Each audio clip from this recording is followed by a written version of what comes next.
Welcome to Mastering Modern Midlife. I'm Catherine Grace O'Connell, and this show is powered by the Forever Fierce Revolution. I'm delighted to introduce my guest today. Dr. Joseph Coughlin is the founder and the director of the MIT AgeLab. He is also the author of The Longevity Economy, Unlocking the World's Fastest Growing and Most Misunderstood Market. Welcome to the show, Dr. Coughlin. We are so excited to have you here. Thank you for having me. It's a delight to be here. Well, as I said in our pre-call, you are looking awfully dapper. I love when I watch your interviews and your TED Talks, all kinds of things that you are doing, and you are always showing up in a beautiful way. Well, either go big or go home. I'm with you. Let's go big. So I'd love to dive right in and talk about, where the AgeLab came from and how you ended up there and founding this incredible program at MIT and the inspiration with this 119-year-old woman that I think is pretty badass. Well, it's interesting. The AgeLab started out of an area of research that I had started before I even joined MIT around older drivers, transportation. We don't think about it, but transportation, but driving particularly in the United States, is the very glue that holds all those big and little things that we call life together. Because after all, before you get there, before you do anything, you've got to get there first. And while it was an issue that was trapped between humor and horror, as we were doing the research on the next generation vehicle and technology, and what happens when you can no longer drive, we realized that transportation is a utility. Quality of life is about integrating all those other things together, where you live, what you do, your friends, yes, maintaining health or caring for others. And so MIT is a wonderful place because it has great technology, but a very strong multidisciplinary focus. So we put together a team to not just understand older drivers, but we wanted to invent life tomorrow, because aging is not about the number of years you've accumulated. It is life tomorrow. It is life tomorrow. I love that. I love your whole philosophy. It is so empowering and refreshing to, hear what you not only say, but what you do actively. So let's dive into aging stereotypes. And where does this come from? I know you use the language, older people are seen as needy and greedy. Yeah. Unfortunately, that has been the stereotype. And it comes out of a long number of years, in fact, not just decades, but perhaps over a century of mythology that's out there. You see, in the British medical literature, there was a whole theme of vital energy. And the idea was that you were imbued with a certain amount of energy, and if you used it badly, which meant basically anything fun, you would get tired. You would get so tired that you would have to retire, and you would have to pull back from society. And this is from the 1800s. And really what we started to do is to create institutions and beliefs about the fact that older people were simply just running out of energy, running out of gas, if you will. So by definition, they were needy. They needed to go away. They needed to withdraw. They needed to retire. And they always wanted more. So they started to start thinking about where they were going to live as something that was special for them, where that entitlement programs were not something they had worked for, but rather something that they had demanded. So yes, needy, greedy, tired, not engaged, and not productive. And sadly, these stories, these myths, have contaminated society from our households to our workplaces to the very product innovation shelves that we look to. And these myths, like you say, there's the golden years and we're rocking away in rocking chairs, which I don't know anybody, honestly, that's rocking in a rocking chair unless they're a mother with a little baby. So how are they affecting our economy? Share with us, your whole idea around the longevity economy, because the economics around aging have changed fundamentally. And our perceptions on aging are actually hurting us economically, aren't they? Well, first, I want to caveat that there is still a sizable part of the population of older adults that are still very much impoverished and their health is not great and the like.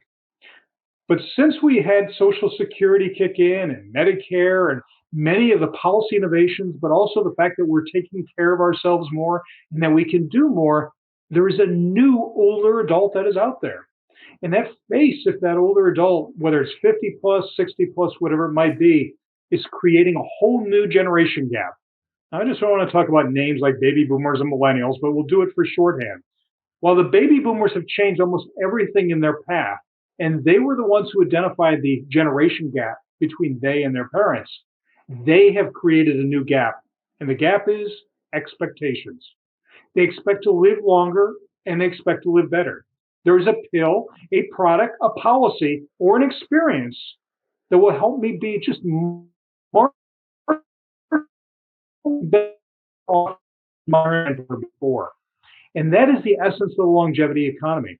It's not just about more people with more spending power than ever before in this age group, but with the expectation that they should get more and are willing to work for it. So whether it's in healthcare or housing, or frankly, heaven forbid we should mention the F word, that is fun, there is a whole new market that is rising out of the abyss like an uncharted emerging market. And that's funny how the investment banking community looks far and wide around the world in these little places for emerging opportunities, when in fact, the longevity economy is right in front of you. Right, we're right here. Hello, I know I'm here, and I know I want to see. What drives me crazy, and talking to the women in my community, talking to all the people that I do around the world, that we don't see ourselves reflected in marketing and advertising. And research shows that if we don't see ourselves, we close our pocketbooks and go away. So how does that help? How does that help brands? How does it help retailers? That really a lot of them are in trouble right now. Yeah, it's funny that. We have done very well, and I am a baby boomer, so I'm going to use the royal we, by getting business to only focus on the young. And they certainly should focus on all the consumers of all ages. But by doing that throughout our youth, we have trained business for the last 60 plus years to only look at young people where they're only investing anywhere from 2 to 4% of their advertising dollar on the 50 plus. And here's the numbers. 4% of advertising, optimistically, but the 60 plus worldwide make up the third largest buying power in the world after the gross domestic product of the US and China. And here in the United States, the 50 plus make up 70% of the discretionary income. That's not just stupid, it's bad business.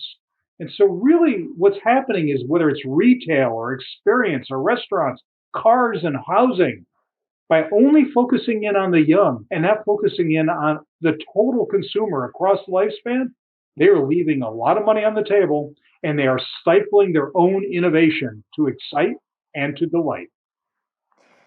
So let's talk about the other F word, the female. The future is female, and you say it's female over 50. So clearly, us women here, we're fierce, and we have a lot more power than most people realize. So let's talk about that, and what's our impact on driving the economy? Well, actually, this is one of the reasons why I was excited to talk to you. Thank you so much for having me on your show. The future is indeed female, and as my wife likes to say, it's nice that you can see the obvious right in front of you. It's not just about the numbers of women that are out there, or the fact that women now have more degrees in all fields but engineering, and probably catching up on that as well. So it's not just about numbers, it's not just about education, but the 50 plus female is key to understanding how to innovate in the longevity economy. You see, she lives longer. She's also the number one most trusted advisor, not just of her household, where she may have a partner who can't make a peanut butter and jelly sandwich, but also she probably has more parents to care for than she had ever planned on having children. Because if her partner does not have an older adult sister, the profile, if you will, of a typical caregiver, chances are she just inherited not just 2 of her own parents, but 2 of someone else's. But as we were speaking before in our prep call, the fact is that she is now the most trusted advisor, not just for her house, not just for the older people in her lives, but the millennials, according to the Pew Research Center, identified their mother as their, well, I have to look down a little bit, sadly, their best friend, not dad, but their mom. And so now they're shopping together, not just because mom's got the credit card, but there's a relationship there. There's advice. So in short, Catherine, the reason why the future is female It's numbers, it's education, it's trust. But here's the thing. To be a true innovator, you have to understand the jobs that need to be done. Her role, not her biology, her roles as worker, mother, caregiver, advisor, healthcare worker, advocate. She is upfront and personal with the technologies and services and experiences that need to be done. And unfortunately, business, particularly the tech sector, totally ignores the people who are actually doing the work, buy the products, and know the jobs to be done. It's really hard to believe, like you said, these youngsters running these companies are looking all over the world for, ways to grow when we are right here. So you work with a lot of companies, you advise a lot of companies, and in this book, you share some pretty incredible stories on innovations gone wrong. For example, let's talk about adult baby food. I think that was one of the really glaring ones in there that had they just talked to us, talked to these older people, they would have realized right off the bat that they were on the wrong track. So let's talk about some of these innovations and how they went wrong and how we can get them to go right. Well, it goes back to what we were talking about in terms of stories. The story of what we think old age is not just bad and leads to ageism and things like that, but it also narrows the window of what we think is innovative, what the customer wants. And so the one product you're talking about, Heinz Senior Foods. Apparently, they never, it pains me to quote a Yankee as a Red Sox fan, but as Yogi Berra said, you can see a lot by looking. But apparently, they did not choose to look. They defined all older adults as basically toothless and not having any taste whatsoever. Because what they did is they took baby food, strained it of taste and texture, put a label on it saying Heinz Senior Foods. Well, needless to say, we'll just put it this way. That product, shall we say, crashed and burned and did not work very well, largely because the story they used to define the parameters. Heck, they had smart engineers and packagers and food developers and chemists, but they used a story that narrowed their vision and therefore eliminated the possibility of innovation. Let's talk about another one in your book that I think is really fascinating, that was really technology gone right, but technology that you've used this term transcendent innovation, which I think is fascinating. So it's called the Stitch, which I was not familiar with. They call it now, I think, an online community over 50, but it really started as a dating app and it transitioned or transcended into something so much more around community and connection, more so than romance. Right. I mean, the idea behind Stitch was, as you say, was to create not just connection, but romantic connection, because much of the assumption behind it is that, well, with the divorce rate and the like, as we age, we're going to be seeking a significant other. Well, that's not incorrect, but it is incomplete. Because what we found, or what Snitch found, was that people were seeking connection, friends, doing things, being engaged, being productive, telling a joke, learning to smile. And so Stitch really, as I write in the book, really gave a platform for this one particular woman to identify not just what she liked, but to start to create a whole new group of friends. That while dating may have been fun, she'd been there, done that, it was more fun to have a group of girls in this case to go to a show, listen to some music, have some laughs, and maybe more than one glass of wine. Well, I love that, community connection obviously is everything to me, to these incredible women in the Forever Fierce Revolution community. And, we know if you look at scientific research on what isolation does to the brain and depression and all these, medical issues, and what connection and community has just the opposite impact. So I want to read something from your book that I know we talked about in the pre-call. Really, there were so many. You guys got to get this book. Trust me, it's a Bible of mine. So you say, the visionaries who will help build a better old age will be those who understand at a deep intuitive level where what older adults want diverges from the current narrative. The products that bridge that gap will empower older adults. They will help them continue to participate in society, economically, culturally, and socially. And as cultural objects, these products will send forth the message that personal agency in old age is normal. As older adults grow more connected to everyone else, the way we think about old age will change. So connection actually has an important impact on our perception, shifting this crazy perception we have around aging. Right. No, absolutely. And just as a side point, isolation, social isolation is not just about, shall we say, being alone, but loneliness and that social isolation has been equated with smoking the equivalent of nearly a pack of cigarettes a day in terms of the physical health, let alone the emotional cost associated with it. But at the products and services that we're discussing in the book there, we're also about the fact that we need to create not just products, if you will, that answer the mail for older population, but basically create a whole new vision of what could be, what we can be, and what we might become. And so that agency is about not the number of birthdays that you've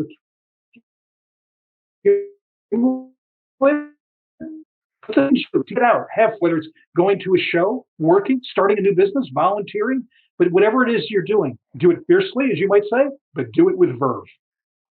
There was a group you talk about in your book that was experiencing despair, and they were people that actually were afraid of aging. They were hitting midlife, and it was the thought about aging that really was causing the despair, not so much really experiencing midlife, because when you look at the statistics and interview these people, they're happier than most sectors of the population, aren't they?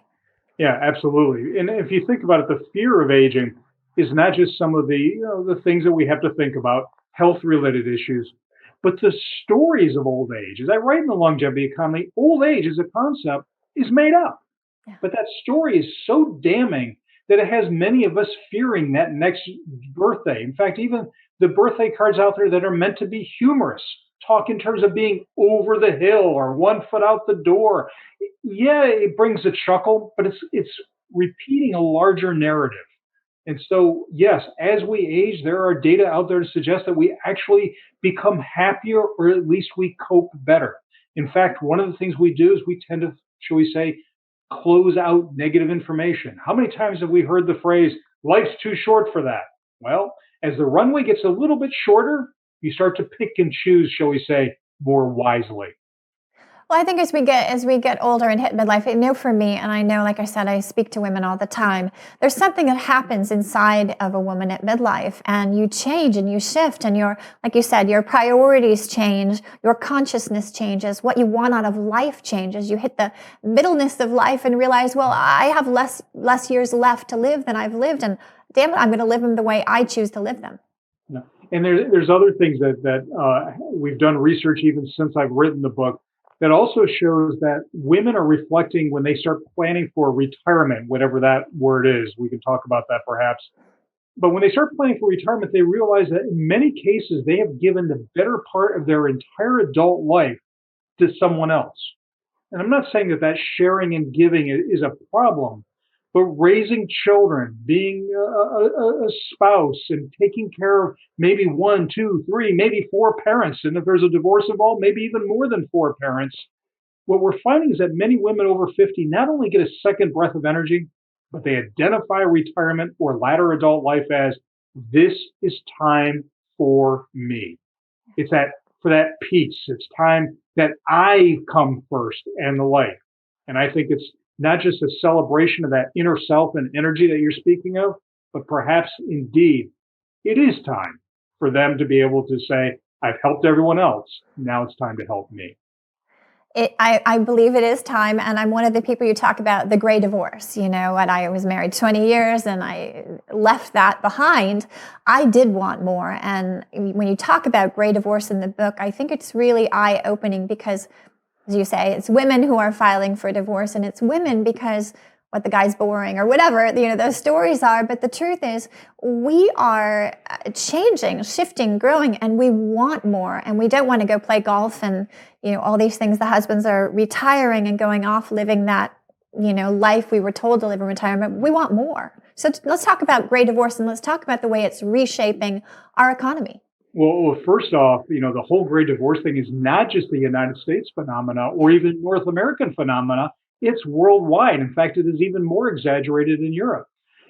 And nearly 90% of those divorces are initiated by the woman. And as I like to always ask people, do you think it was the money? Nope. Is it sex?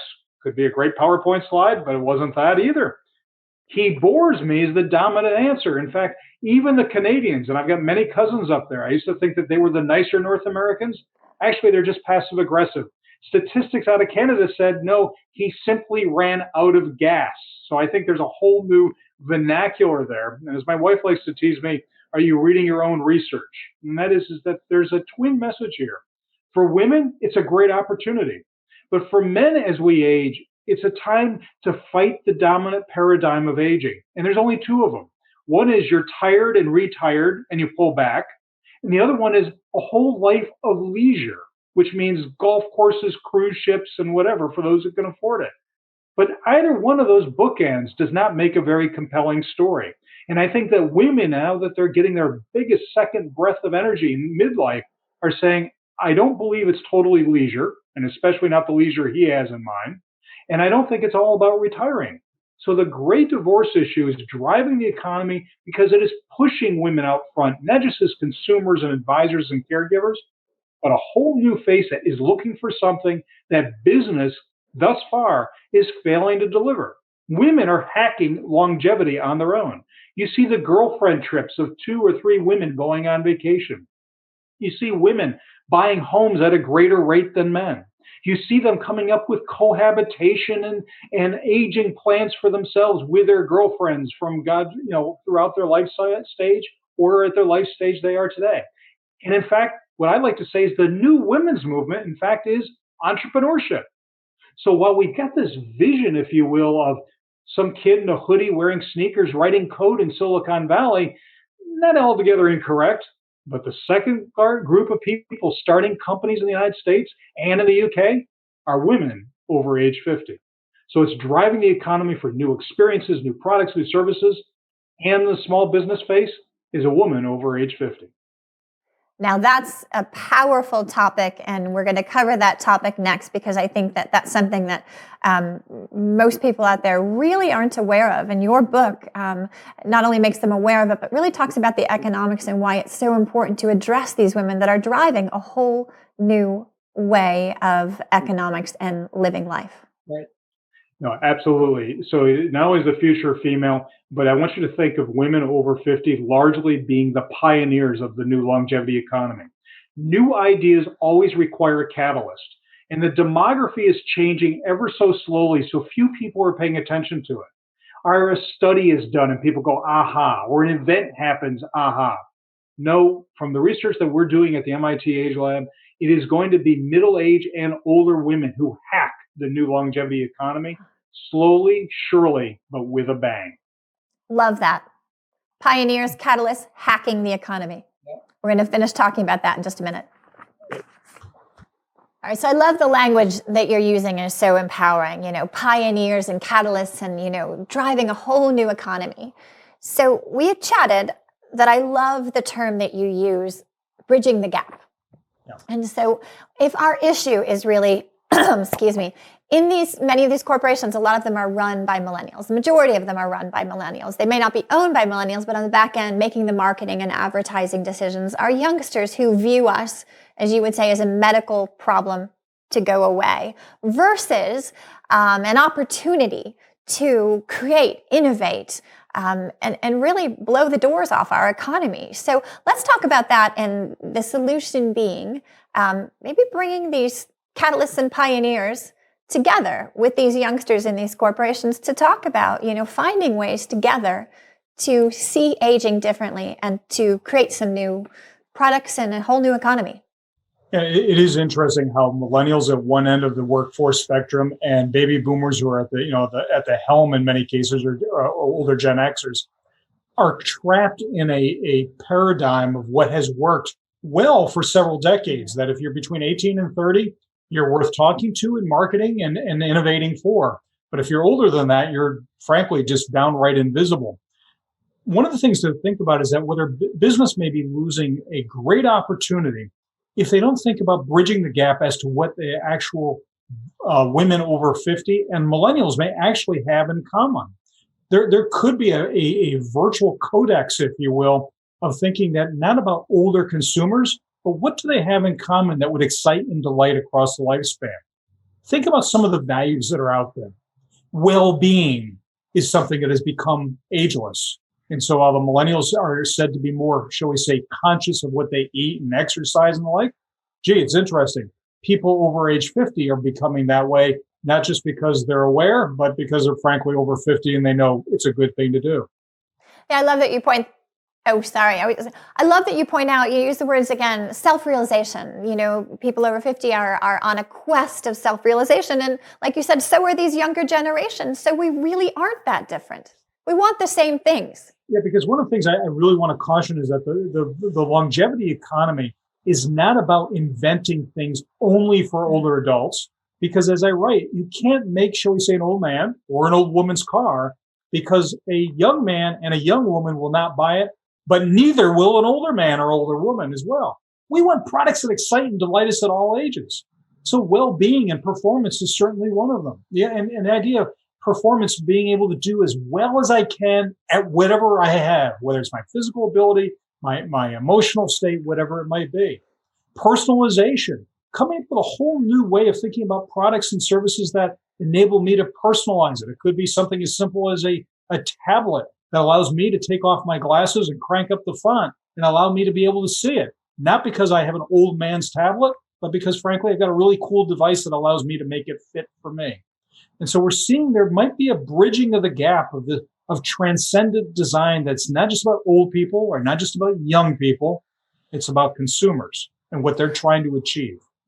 Yeah, you have a beautiful example of that in the book with the founder of the OXO. I don't know if I pronounced that right, the technology, but the potato peeler with the fabulous grip that, you know, he ended up designing it because out of need, but then it was something, again, that transcended all generations because I own them, everybody owns them, my kids own them, you know, it's a transcendent technology.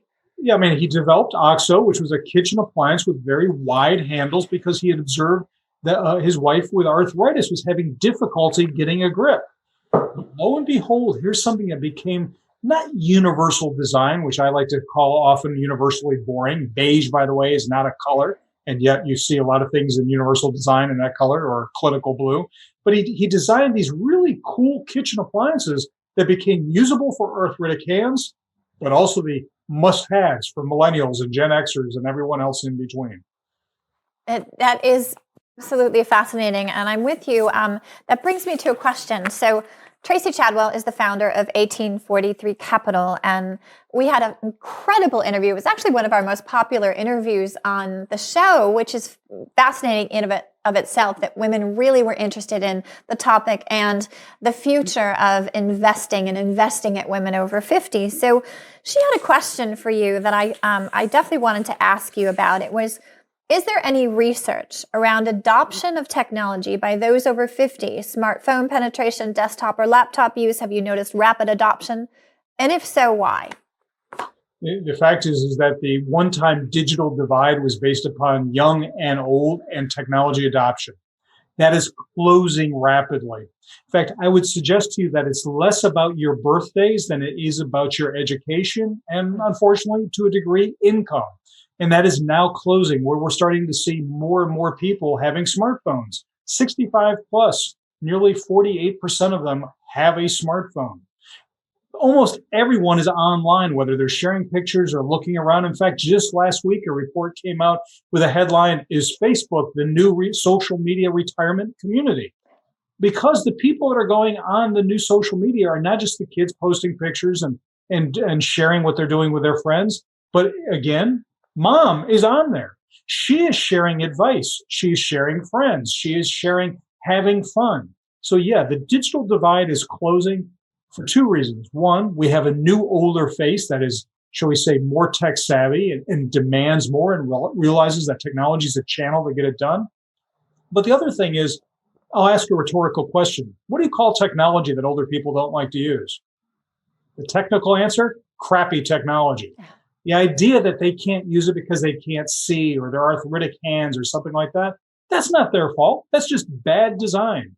A TV remote that's got 400 different functionalities that cannot be made clear to a user of any age, that's just a designer being lazy, trying to put everything in the same box. So we're seeing a closing of that, and adoption is going up.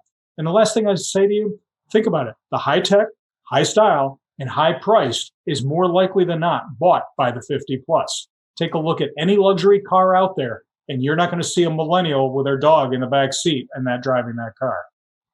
It's so true. It's fascinating to me, the reality and the perception and what it really takes to, shift that into something that represents, who we are today. It's interesting because Facebook had sent a research team over here to find out what I was doing with this community and how I was using their technology. And at the end of it, it was a 2-day interview. And I asked the guy, I said, "Are you mostly talking to millennials?" He said, "Yes." I said, "Am I the only person over 50? He said, "Yes." And I said, "Well, let me ask you, how did I come out?" He said, "I got to tell you, what we found was there is nobody that has had a more sophisticated use of this technology. We were absolutely shocked by how you and your team use this to go out and change lives around the world." And I was someone who really didn't know how to do that, but I taught myself. And I think that's, again, one of those perceptions. We can't do this. Yes, we can. And we are. And if I may, and this is, basically as a male in the cheap seats, as a fan, I watch my wife, I watch my daughters, I do research on women's behavior in general. It's because women have always had to hack getting things done in a short amount of time with decisions that really matter. It's not that men don't do things that matter, but women had to juggle more. So when you had a task in front of you, whether it was creating a media platform or the like, you realized you had to go all in. And that's what women are going to be doing in the longevity economy. They're all in. I love your enthusiasm, the language you use. Talk about empowering and inspiring. And that's a term I use. Rather than retire, we talk about rewire. Because in the end, isn't it all about, the way we think and our brains and neural patterning and repatterning? And, how about let's toss the term out of retire and talk about let's rewire. Let's create our own futures rather than, shall we say, be the owners of what somebody else has written for us. There's no reason for that. As a generation, I would say that the legacy that the baby boomers may have, and we've got all kinds of problems I'm sure we're leaving behind. But if we do leave a positive legacy, it is the possibility that technology and self-efficacy and longer, better. Yeah, I love that. So tell me this. We talk about, this new economy, these disruptive demographics, and really we're the demographic. The boomers are huge and they're getting bigger every day. You are on the board of the AARP and working with a company that has, 38 million members, I think is what I last read, which is enormous. With a company like that, with the work that you're doing, with all these things shifting and changing, why are we so stuck? Why isn't a company like AARP able to shift that perception with 38 million members into something that's hip and new and cool? Or what's the work you guys are doing together to do that? Well, I would first, my hat is off to the thousands of volunteers and employees at AARP and the leadership there. And in fact, we are truly, as we like to use the phrase of Joanne Jenkins, the head of AARP's book, we are truly disrupting aging. The first thing to change anything is to get people to think about what that new vision is going to be. And so Joanne and AARP as a whole are creating new products, services, and advocating for an older population that can do more, be more, and wants more. But more importantly, though you may have the agency, but we're also advocating for those who do not have the ability to advocate for themselves. Social impact, that tomorrow's old age can and will be better. Yeah, I love that. So what do you see for us 10 years down the road, 20 years down the road, 30 years down the road? I choose to see great optimism because that I realize that seeing a glass that is half full gives you the juice, shall we say, and the power to make something happen. So I think that technology is going to play an amazing role. I think we're going to start to rewrite the social contract for those who are physically able and have the education and the like. Working maybe longer and doing things differently will not just be something we do for the money, but for the social connectivity, for the sense of meaning. And it doesn't have to be for cash. It could be volunteering. A virtual labor force wave of new energy and new ideas coming from an aging population.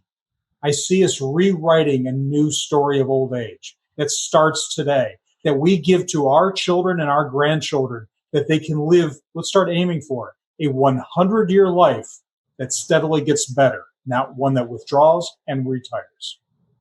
I'm on the same page as you there. So tell me, what did this 119-year-old woman who was involved in sort of inspiring the whole AgeLab, what did she teach you? So I wish I had gotten to meet her up close and personal. But Sarah Noss was her name, from Pennsylvania. And on her 119th birthday, if you can imagine such a thing, a journalist asked her, Ms. Noss, why do you enjoy living so long? Well, first off, I was always taught as a gentleman, you never ask a woman their age, let alone ask, why do you enjoy living so long? But she came back with an answer far more pithy and far more on point than any academic, doctor, engineer, policymaker. In short, she said, I enjoy my longer life because I have my health and I can do things. Catherine, that's the vision. It's not about your age. It's not about how many birthdays you've accumulated. Can you manage your health and well-being? And yes, we are going to have chronic conditions, but can you manage them in such a way where you have a menu and a host of opportunities to go out and do things? To quote the dean of engineering at MIT in the Roosevelt administration back in the 30s and 40s, Vannevar Bush, he said science was the endless frontier. I'm going to be a little haughty here and put a footnote next to Professor Bush's science is the new frontier. I'm going to say quality of life and longevity is now the new endless frontier.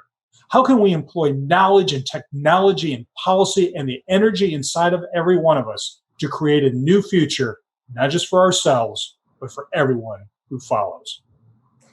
Powerful words and powerful wisdom. So as you said, we want to live not just longer. We want to live longer. We want to live better. We want to live more empowered. And you have a lot of these incredible ideas and ways to do this in your book. So if people want to contact you, if they want to be inspired and go get your book and look at aging in a whole new way, how do they do that? Well, the Longevity Economy is available at a bookstore near you, Amazon, Barnes & Noble, and of course my publisher, Public Affairs. My own website, longevityeconomy.com. You can find out a lot of information and some new thinking or whatever I'm doing. But probably the best place to go to are the people that make my work possible. My research staff, my students, my colleagues at the AgeLab, at agelab.mit.edu. They're the folks who make what I do look really easy because I have a great gig. I have smart people doing a lot of work, and I get to tell the stories of what they do. Wow, now that's a secret in and of itself. Because I love when you do your talks and you bring out the youngsters who are wearing the Agnes, the aging suit, which is really stands for what age? And I'm going to get it wrong, so you tell us. But it's all about empathy and compassion. Agnes is and of course it's a woman's name. Agnes is the Age Gain Now Empathy System, and it gives the users, shall we say, the delight of feeling arthritis, diabetes, many of the chronic conditions often associated, but not necessarily causal, of old age. So the students, the marketers, the engineers that we work with around the world get the feeling of the friction, the fatigue, and sometimes the frustration of what it means to be an older consumer. And there's a real practical application to that. You are actually working with companies, say CVS as an example in your book, where in using this Agnes Suit or having people come in, older people, they can actually innovate their stores and the way the stores are built and the products on the shelves based upon what people really need. They're going to pass up something they can't even lift up, correct? Yeah, and some people say, well, gee, Joe, why don't you just ask us, older consumers? And we do. We have surveys around the world. We do field studies around the world. We have cameras and watch and go into people's homes. But Agnes, wearing Agnes as a young person or as an engineer or as a marketer gives you that aha moment. That moment where you realize that bottle that has a cap that was meant to reduce plastic also gives you a bath when you try to open up the bottle of water and you get covered with water because someone didn't think about the fact that an older person may have to grip a little tighter to get the same grip. The idea that shelves at stores like Walgreens, CVS, retail in general, always put the less purchased products like health products for older adults at the very top and the cat litter at the very bottom. So either way, you're reaching top or you're reaching heavy. And so when we worked with CVS, we gave them the insights of, let's make the aisles shorter so that choices are easier. Let's make the shelves lower so they can be reached by typically an older woman that's shopping in there. Let's make the counter by the cash register a little bit bigger so there's a place to put your purse and to change your glasses to ring out. Let's make the doors a little bit easier to get in and out of so that when you come in and you put your purse in a carriage and change your glasses from glasses to sunglasses, you're not holding people up behind you. And guess what? Those designs, whether it's the work we did for the auto industry or for retailers or even shoe companies, didn't make a product for an older adult. It made it better for older adults, but guess what? A store that was easier to navigate, better lit, and products that were fun and easy to use, guess what? The millennials love them too. It was ageless, it was transcendent, and it helped everyone. Absolutely brilliant. What's the most profound thing a youngster has said by putting on that Agnes suit to you? I think the one thing you always get is you get that wow moment. And I think the word wow. And what's funny is, like all of us as we age, they fight against the suit. But eventually the suit will get you. It will wear you down. And I think it's that wow where they realize that the built environment, my own background in transportation, whether it's subways and buses and public buildings, spaces and places, are built for young people, typically a 5'10", 27-year-old, 165-pound male. And that wow is, wait a minute, there's a lot more people out there of diverse capabilities and need and wants than simply that one profile that we've designed an entire urban and built environment around.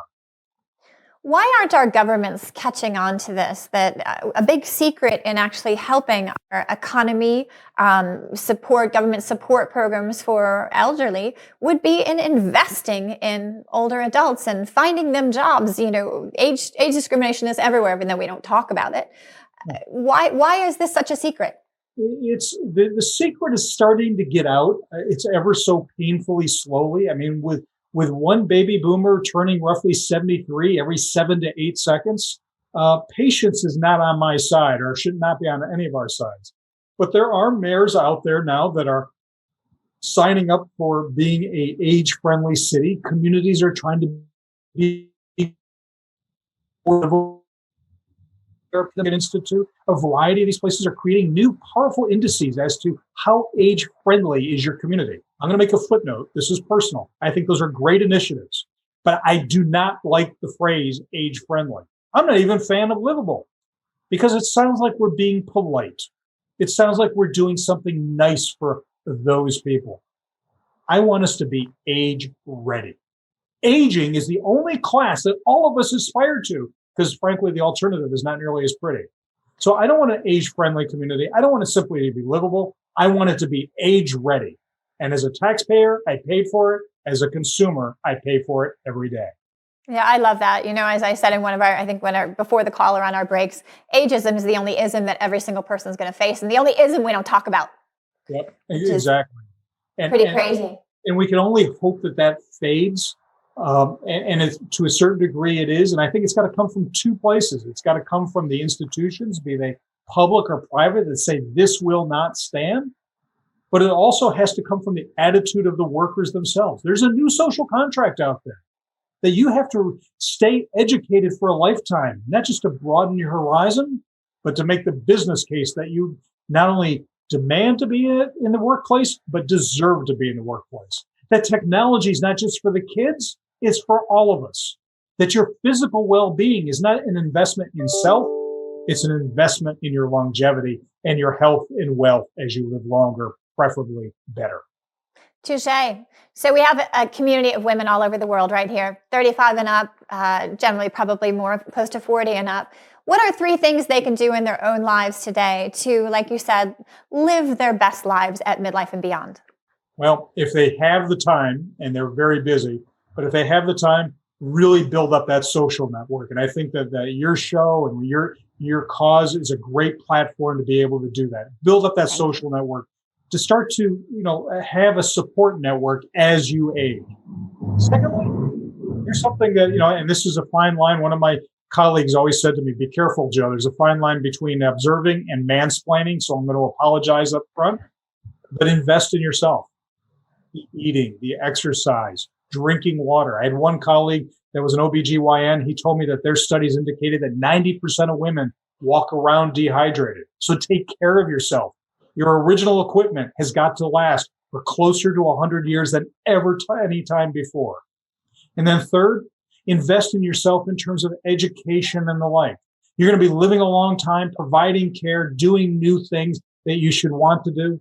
Make sure you've got the equipment to do it, the education, the knowledge of technology, and bringing that social network and that inner physical strength to be able to do great things, not just for yourself, but the rest of us are depending on you too. Yes, we are, aren't we? So I love that. Keep it simple. Take care of yourself, educate yourself, nurture yourself, continue to grow and build. And have lots of friends. And lots of community connection. Join the Forever Fierce Revolution community because we are doing just that. I mean, it really is an incredibly loving, kind, supportive community with women everywhere.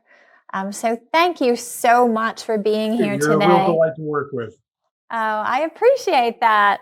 And your book, you guys, if you don't have this book already, like I said, The Longevity Economy, Unlocking the World's Fastest Growing and Most Misunderstood Market. To me, it's a Bible. It's filled with empowering information and information to pass to your kids and your grandkids so they can really understand the demographics of today and the demographics of tomorrow. Thank you so much, Catherine. It's been a delight. Yeah, thank you. So what's next for you? Well, working on thinking what the next book is going to be. I don't really have an angle on it yet, but I am really excited to think about what is that 1/3 of adult life that we don't often think about, older age, and how do we start planning for it more? So this was the underpinning of what the demographics and what society needs to do. Starting to wonder, what are the stories of what we're all doing as we hack the new frontier of longevity? The new frontier of longevity. I love that. Well, you are on the cutting edge of it. And again, thank you so much for being here. And thank you for empowering, inspiring myself and all these people around the world. Thank you. And I want to thank all your viewers too. Thanks very much. All right. Have a wonderful day. You too. Bye-bye.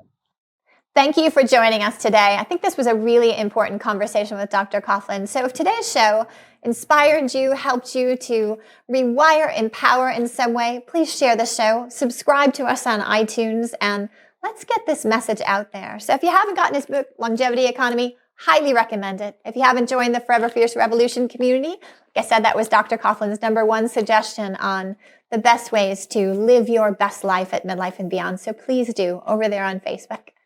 And in the meantime, cheers, beauties. Stay fierce.